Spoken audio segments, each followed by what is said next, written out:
নমস্কার বন্ধুরা, আমি প্রণবেশ আর আপনারা দেখছেন বাংলার সাইবার ইউটিউব চ্যানেল। তো বন্ধুরা, আজকে যে ভিডিওটি নিয়ে আলোচনা করতে চলেছি সেটা হচ্ছে নতুন একটা টপিক এবং খুব গুরুত্বপূর্ণ টপিক। তো বন্ধুরা, নতুন যে টপিক সেটা হচ্ছে ভোটার সার্টিফিকেট, ই সার্টিফিকেট আপনারা কিভাবে ডাউনলোড করতে মানে করবেন নিজের মোবাইল থেকে। সেটা বাড়িতে বসেই করতে পারবেন, কিন্তু কিভাবে করবেন সেটা সবচেয়ে বড় প্রশ্ন। এবং এটা কি? এটা হচ্ছে ভোটার সার্টিফিকেট 2026 সালে এসআইআর এর পরে কিন্তু খুব গুরুত্বপূর্ণ নথি হতে চলেছে আপনার জন্য। সেই নথিটা আপনাকে সবাইকে, যাদের অ্যাক্টিভ ভোটার অর্থাৎ 26 সালের এসআইআর এর পরে যারা অ্যাক্টিভ ভোটার তাদেরকে প্রায় সবাইকে ডাউনলোড করে রাখতে হবে।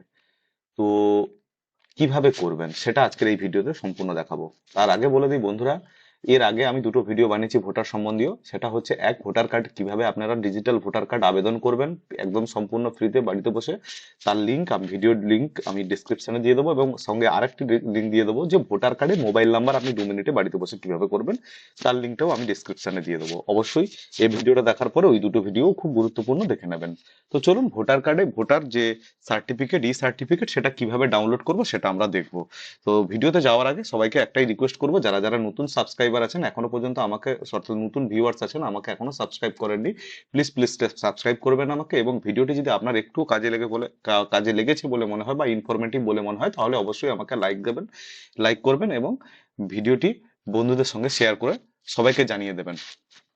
তো চলুন, আমি ভিডিওটি শুরু করলাম। ভিডিওটি শুরু করার আগে সবাইকে বলবো যেটা, সেটা হচ্ছে আপনি মোবাইল থেকে করেন বা ডেস্কটপ থেকে করেন। যদি মোবাইল থেকে করেন তাহলে অবশ্যই আপনি আপনার যে ব্রাউজার আছে, যে ব্রাউজারটি ওপেন করবেন সেই ব্রাউজারের থ্রি ডট অপশনে ক্লিক করে ডেস্কটপ সাইটটিকে অন করে নেবেন। তো চলুন, আমি আমার এখানে গুগল ক্রোম খুলে নিলাম। গুগল ক্রোম খুলে নেওয়ার পরে সিম্পলি গুগল সার্চ করবেন আপনি ভোটার পেজ।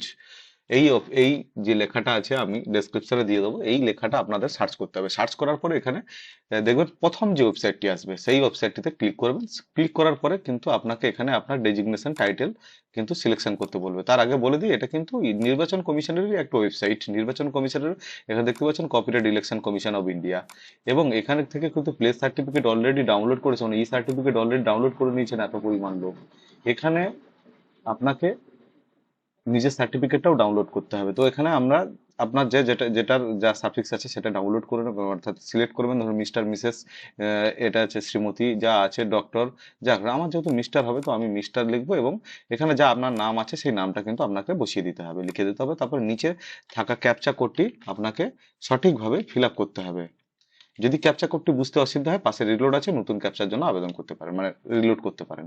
তারপর এখানে সিম্পলি একটা সাবমিট অপশনে ক্লিক করবেন। সাবমিট অপশনে ক্লিক করার পরে এখানে দেখা দেখা আসছে যে welcome voters, please choice your language. আপনার ল্যাঙ্গুয়েজটা কিতে নিতে চান সার্টিফিকেটটা, ইংরেজিতে না হিন্দিতে? যেহেতু আমি ইংরেজি বেশি প্রেফার করি, হিন্দি বুঝি না, তাই আমি ইংলিশই প্রেফার করবো। ইংলিশই প্রেফার করার পরে এখানে কিন্তু একটা লেখা আসবে, সেই লেখাটা ভালো করে পড়ে নেবেন। পড়ে নেওয়ার পরে যদি পড়তে পারেন পড়বেন, না পড়লে না, দেখার দরকার নেই। এখানে এখানে এই চেকবক্স আছে, এখানে চেকবক্সে চেক টিক লাগিয়ে দিয়ে তারপরে আপনি এখানে সাবমিট অপশনে ক্লিক করবেন। সাবমিট অপশনে ক্লিক করার সঙ্গে সঙ্গে দেখতে পাচ্ছেন আপনার সামনে কিন্তু সার্টিফিকেট চলে আসলো। যদি আপনার এখানে নামটা ভুলভাল আসে তাহলে আপনি ব্যাকে গিয়ে আরেকবার লোড করে নেবেন, তাহলে কিন্তু আপনার এই সার্টিফিকেটটা আপনি ডাউনলোড করে নিতে পারবেন। এখানে দেখতে পাচ্ছেন পুরো সার্টিফিকেটটা কিন্তু আপনাদের সামনে চলে আসলো। এইবারে এই সার্টিফিকেটটা কিন্তু আপনি ডাউনলোড করবেন কিভাবে, সিম্পলি দেখেন নিচে একটা ডাউনলোড সার্টিফিকেট আছে, এই ডাউনলোড করে নেবেন। ডাউনলোড করে নেওয়ার পরে আপনাকে কিন্তু এই সার্টিফিকেটটিকে আপনার ল্যামিনেশন বা কোনো কিছু করে আপনি চাইলে আপনি এটাকে বাঁধিয়ে আপনার রাখতে পারেন, বা ল্যামিনেশন করে অ্যাজ এ ডকুমেন্ট হিসেবে রাখতে পারেন। এটা আপনার ভবিষ্যতে খুব কাজে লাগবে। এখানে লেখা আছে দেশ কা গৌরব গৌরব। এখানে এই যে সার্টিফিকেটটা, এই সার্টিফিকেটটা কিন্তু আপনার জন্য খুবই গুরুত্বপূর্ণ ডকুমেন্টস হতে চলেছে 2026-এর এসআইআর এর পরে। তো বন্ধুরা, আজকে ছিল এই ভিডিওটা। সবাই অবশ্যই ভিডিওটা ভালো লাগবে এবং কাজে লাগবে। যদি কাজে লেগে থাকে অবশ্যই শেয়ার করবেন। আর সবাইকে বলবো এই ভিডিওটা এখান পর্যন্তই, এবং দেখা হবে আগামী ভিডিওতে। নমস্কার।